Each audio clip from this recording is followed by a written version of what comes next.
"Oh, it is excellent to have a giant's strength, but it is tyrannous to use it like a giant."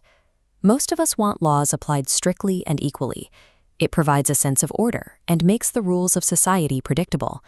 But when those same rules are applied without any regard for human context, they can easily become a form of cruelty. It raises a difficult question. Does justice actually exist if it is separated from compassion? William Shakespeare centered his play, Measure for Measure, on this exact moral dilemma. To understand the failure of authority in this story, we can look to the analytical frameworks of ancient Indian knowledge systems. This different lens provides a way to examine the ethical use of power through a perspective that Shakespeare's characters lacked. The play begins when the Duke of Vienna temporarily leaves the city, handing absolute ruling authority to his deputy, Angelo. Angelo immediately begins enforcing the law with extreme severity, treating the act of governance as a cold, mechanical exercise.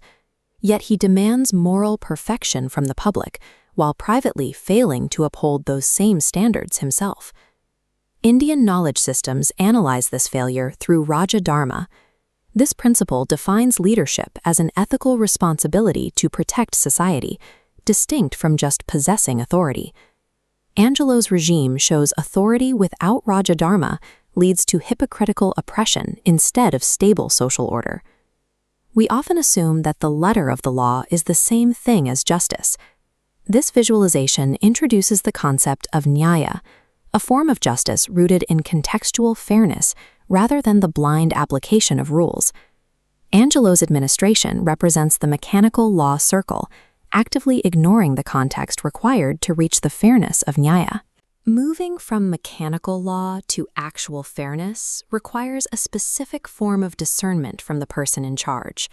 This is Viveka, the wisdom needed to balance legal requirements with human needs. Because Angelo lacks Viveka, he uses his power blindly, causing widespread damage to the citizens he is meant to lead. Without this discernment, even well-intentioned laws can become tools for tyranny.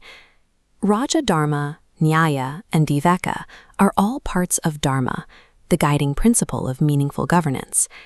This ancient Indian philosophy holds that a ruler must first govern themselves before they can effectively govern others. These ideas apply to more than just Shakespearean dukes or ancient kings. They are relevant to today's judges, modern politicians, school administrators, and everyday business managers. Success is often measured by how much absolute power or influence a leader acquires. Shakespeare's play and Indian philosophy suggest a different metric: the responsibility and wisdom with which that power is used.